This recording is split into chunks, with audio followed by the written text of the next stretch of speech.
If you've seen headlines this year claiming the FBI issued a warning specifically about WhatsApp, you're not imagining things. And in this video, we're going to spend real time breaking down exactly what that warning actually says, which one specific setting inside your phone genuinely deserves your immediate attention right now, why encryption itself was never actually the problem in the first place, what the wider Russian-linked phishing campaign targeting messaging apps actually looks like on the ground, how WhatsApp itself has responded, and the complete practical checklist you need to walk through today, so you can separate the parts of this story that are genuinely alarming from the parts that have been inflated into pure clickbait panic by people forwarding scary screenshots without understanding what they actually mean. Encryption was never broken. Let's start by clearing up the single biggest misunderstanding driving most of the panic around the story, because it's the foundation everything else in this video builds directly on top of. The rock-solid world of encrypted messaging genuinely was shaken in recent months, but not in the specific way most headlines implied when this story first started circulating. A recent FBI warning revealed that end-to-end encryption does not protect phone users, in the exact way most people casually assume it does, and the key detail here matters enormously, so it's worth sitting with it for a moment rather than rushing past it. While end-to-end encryption absolutely does protect your messages while they're actually traveling between devices, scrambling that data so thoroughly that nobody intercepting it mid-transit can read it, it does not protect your account itself, and it does not protect the physical device where those messages ultimately get stored and displayed once they successfully arrive. In other words, picture a house with an absolutely unbreakable state-of-the-art front door lock. That lock was never picked, never bypassed, never defeated by anyone. The window around the side of the house, however, the one nobody thought to check, was left wide open the entire time. The notification preview problem. Here's the specific vulnerability that genuinely deserves your attention today, and it's the one hiding directly inside a settings menu most people have never once thought to open or even knew existed. The FBI's extraction of deleted signal messages, a case that made major international headlines earlier this year, had absolutely nothing to do with any flaw in Signal's own underlying security architecture. Its encryption remained completely intact and unbroken throughout the entire incident. Instead, investigators exploited the specific way an iPhone stores notifications directly on the device itself, a completely separate system from the encrypted message content sitting inside the actual app. If you have your notification settings configured to show the sender's name and a full preview of the actual message content directly on your lock screen, that preview data sits stored locally on your device in a way that can potentially be recovered later, even after you've gone into the app and deliberately deleted the original message entirely. And this exact same vulnerability doesn't just apply narrowly to Signal specifically. If you set WhatsApp, or genuinely any other messaging platform installed on your phone, to show the sender's name and a content preview on your notifications, that same preview data is sitting at risk in exactly the same way, completely, independent of how strong the underlying encryption protecting the message itself actually is. The fix that takes 30 seconds. So here's your first, most immediate action item from this entire video, and it genuinely takes less time to complete than it took you to read the sentence out loud. On iPhone, go into Settings, then Notifications, then scroll down and find WhatsApp specifically, and look for an option labeled Show Previews. Change that setting from Always to either When Unlocked or Never, depending on your personal comfort level. On Android, the exact navigation path varies slightly depending on your specific phone manufacturer's interface, but broadly, you're looking for Settings, then Notifications, then WhatsApp, then Notification Categories or Message Notifications, and from there, disabling sender names and content previews specifically within that menu. Once you have made this change, your lock screen will simply show that you have a new WhatsApp message waiting without displaying who actually sent it or what it specifically says, meaning anyone glancing at your phone while it's sitting on a table or any forensic process, attempting to extract stored notification data from your device later, gets essentially nothing meaningful to work with. This single 30-second change genuinely closes the exact gap that made international headlines when investigators successfully pulled deleted Signal messages directly off a device. And it applies with identical force to WhatsApp running on the exact same phone. A bigger, more urgent threat. As important as that notification setting genuinely is, and it absolutely is important, it's actually not the single most urgent WhatsApp-specific threat currently active right now, and this is where the real substance of the FBI's broader warning finally comes fully into focus. In a joint public service announcement, the FBI and the Cybersecurity and Infrastructure Security Agency, commonly abbreviated as CISA, specifically warned the public about an ongoing large-scale phishing campaign tied directly to Russian intelligence services, deliberately targeting users of commercial messaging applications, including both WhatsApp and Signal simultaneously. Crucially, officials involved in issuing this warning were explicit on one key point.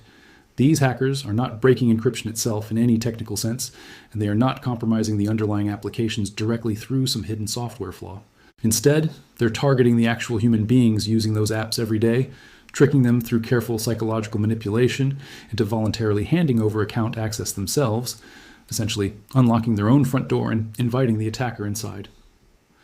Who's actually being targeted? Earlier reporting specifically, covering this exact campaign flagged senior government officials, active military personnel, civil servants working across multiple agencies, and investigative journalists as the primary early targets identified in this operation, which makes complete sense given the kind of individuals a foreign intelligence operation would naturally prioritize first when planning a large-scale collection effort. But here's the detail that should genuinely matter to you personally, sitting at home watching this video. Even if you've never held any kind of public office or worked anywhere near journalism or government service in your entire life, officials investigating this campaign have been explicit that while the advisory specifically highlights these high-profile targets by name and profession, the underlying tactics being used throughout this operation are absolutely not limited exclusively to them. You are a potential target too, whether or not you personally feel like an interesting one, and this warning genuinely reflects a much broader trend playing out across the entire cybersecurity landscape.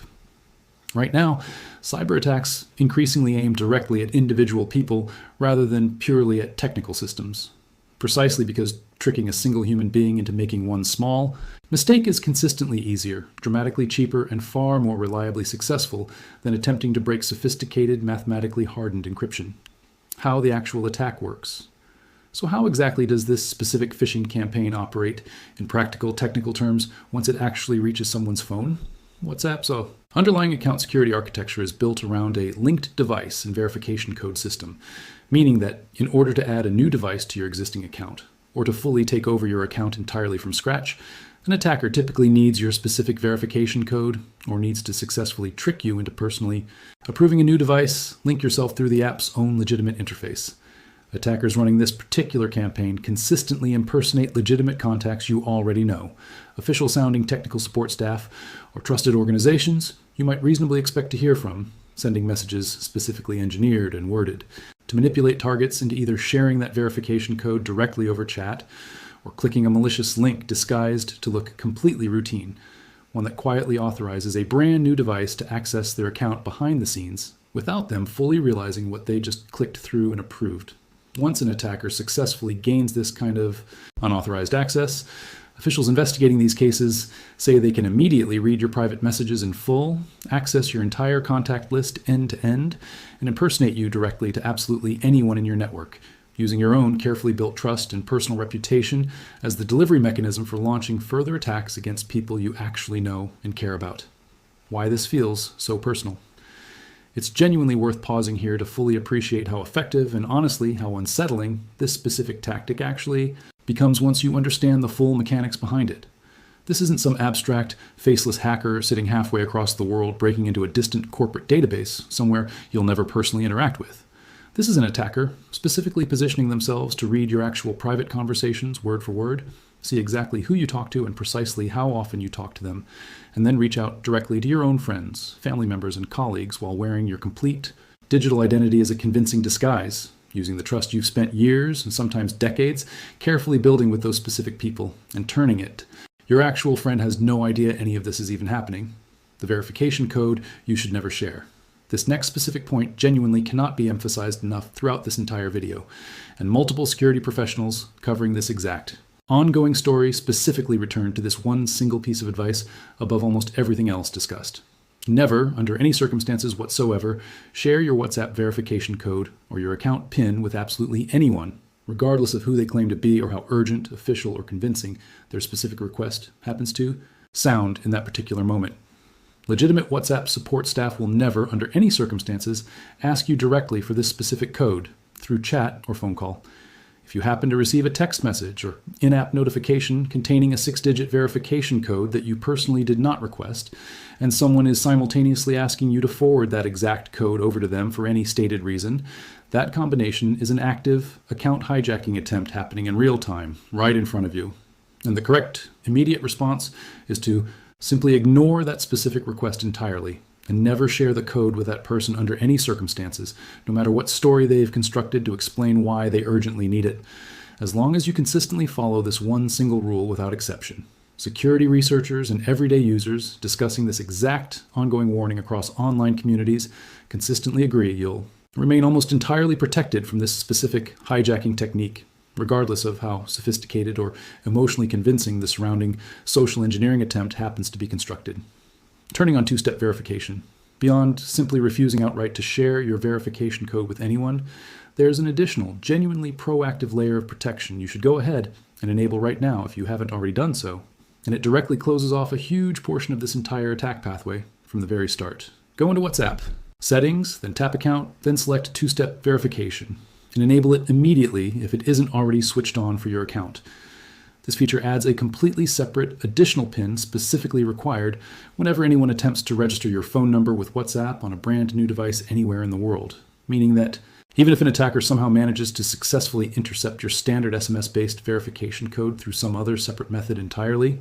perhaps through a SIM swap attack or a compromised carrier account, they would still be completely blocked by this second, entirely separate PIN, one that only you personally know, and that was never transmitted anywhere over SMS or through any messaging channel where it could potentially be intercepted, phished, or otherwise compromised by an outside attacker. WhatsApp's own response to this moment. It's genuinely worth noting here that WhatsApp itself, as a company, has not been sitting passively on the sidelines throughout all of this unfolding controversy either, quietly hoping the story would simply blow over on its own. Shortly after Meta faced a separate, unrelated lawsuit alleging false privacy claims made about its chat app, the company proactively rolled out an entirely new, notably stricter security setting called Strict Account Settings, specifically designed and engineered to help protect users against exactly this kind of coordinated cyber attack. Campaign we've been discussing throughout this entire video. This particular feature automatically blocks media files and attachments arriving from completely unknown senders you've never messaged before, silences incoming voice and video calls from unknown, unrecognized phone numbers entirely, disables link previews altogether, which could otherwise be exploited to visually disguise a malicious destination behind an innocent-looking thumbnail, and automatically switches on an additional setting that actively blocks a high specifically need direct physical hands-on access to your actual phone itself in order to successfully enable it. Why this matters, even if you're nobody important. You might genuinely be thinking at this exact point in the video that all of this sounds like a fairly niche problem reserved exclusively for diplomats, generals, and investigative journalists, people with genuinely valuable state secrets worth of foreign intelligence services considerable time, money, and operational resources, and honestly, not something you personally need to spend much time worrying about in your own comparatively ordinary day-to-day life. But here's the thing, genuinely worth sitting with carefully for a moment before dismissing this entirely. These exact same tactics, once they've been fully developed, extensively field-tested, and definitively proven effective against high-value, well-resourced targets, consistently and predictably trickle down to broader, purely financially motivated cybercriminals actively targeting completely ordinary, everyday people within a matter of just months, and sometimes even within a matter of weeks after the original technique first surfaces publicly. Account hijacking, verification code phishing, and device link social engineering are absolutely not exclusively nation-state tools, reserved solely for high-level espionage operations. They're widely and routinely used every single day by everyday, run-of-the-mill scammers, specifically looking to impersonate someone sitting directly inside your own personal contact list, and then request money or sensitive information directly from other people who trust that specific stolen identity, completely, having no reason whatsoever to suspect anything is wrong. The exact same protective steps we've walked through together throughout this video genuinely apply with equal force, regardless of whether you happen to be facing a sophisticated foreign intelligence operation or a small-time opportunistic local scammer working out of a call center somewhere, because the underlying attack mechanism itself remains fundamentally identical either way, targeting the same basic human trust and the same basic technical gap in device and account security. Putting the real risk in honest perspective. It's also genuinely worth directly addressing the widespread confusion swirling around this entire story, because plenty of people encountering these specific headlines have understandably struggled to figure out exactly how seriously they should personally be taking any of it. Multiple security-focused online communities have specifically discussed this exact confusion openly, with individual users describing having this particular warning forwarded to them by 3 or 4 different friends and family members within the very same week, genuinely unsure whether it referred to some specific, already patched vulnerability from months earlier or reflected an ongoing, more fundamental concern about secret backdoors supposedly built directly into end-to-end encryption itself by the platforms. The consistent, honest, level-headed answer from people who genuinely understand the underlying security landscape involved here has been refreshingly clear and reassuring throughout. This specific warning does not mean regular, everyday users need to panic or immediately about what the Bureau specifically terms warrant-proof encryption, arguing publicly on multiple occasions that fully encrypted messaging platforms create what it describes as lawless digital spaces, where bad actors can freely operate while completely evading law enforcement detection and investigation. That's an entirely separate, much broader policy conversation about encryption design and law enforcement access generally, completely distinct from the specific phishing and notification preview vulnerabilities we've walked through carefully together today. But it's genuinely worth understanding that important distinction clearly, so you don't accidentally end up conflating one genuine, immediately actionable phishing warning with a much larger, ongoing philosophical and legal debate about encryption policy that has already been playing out publicly among lawmakers, tech companies, and civil liberties groups for years now, without any fully resolved conclusion having been reached on either side of that particular argument. A quick word on staying skeptical of viral screenshots. Before we wrap up the practical checklist, it's worth spending just a moment on media literacy specifically, because a huge part of why this story generated so much confusion in the first place comes down to how it actually spread. Screenshots and forwarded messages summarizing the FBI WhatsApp warning circulated through GRU, P-chats and social media feeds, stripped of almost all original context, often missing the crucial distinction between the specific notification preview issue, the broader Russian phishing campaign, and the entirely separate, ongoing warrant-proof encryption policy debate, all three getting flattened into one vague, scary-sounding headline that nobody bothered to fully unpack before hitting forward. That's genuinely worth remembering the next time any security warning like this one lands in your own group chat.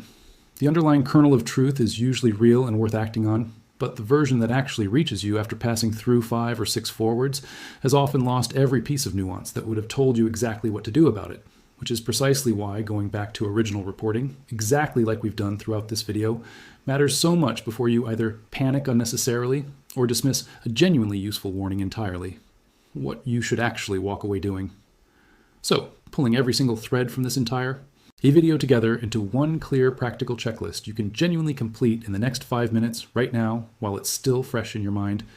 Go into your notification settings immediately and turn off message content previews, specifically for WhatsApp, so your lock screen genuinely can't leak private conversation content to anyone glancing at your phone or potentially extracting stored notification data from your device later on down the line. Enable 2-step verification directly inside WhatsApp's own account settings menu if you haven't already done so previously. Seriously, consider turning on strict account settings as well if you want an additional genuinely comprehensive layer of protection against unknown senders, unfamiliar incoming callers, and suspicious disguised link previews all at once, bundled together in a single toggle. Never, under any circumstances whatsoever, share a WhatsApp verification code with anyone at all, no matter how urgent, official, or emotionally convincing their specific request happens to sound in that exact moment. Pay close, genuine attention to any new device login notifications you receive, rather than casually dismissing them without a second thought as background noise.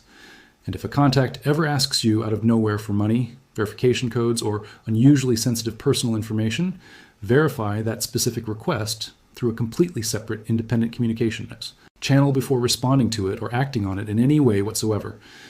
None of this requires you to abandon WhatsApp entirely, switch messaging platforms altogether, or start living in a constant, anxious state of paranoia about your own phone every time it buzzes. It simply requires closing off the small handful of specific, well-documented gaps that real attackers, both sophisticated nation-state actors and everyday opportunistic scammers alike, are actively exploiting right now, all while your underlying encryption itself remains fully intact and completely unbroken throughout the entire process from beginning to end. If you found this breakdown genuinely useful, and if you want to stay properly ahead of the next real security warning before the exaggerated, panic-driven version of it reaches your own group chat first, drop a comment below letting me know whether you already had these specific settings turned on before watching. Hit like on this video and subscribe, because we're going to keep separating the real, genuinely actionable threats from the pure clickbait noise every single time a story exactly like this one breaks in the news.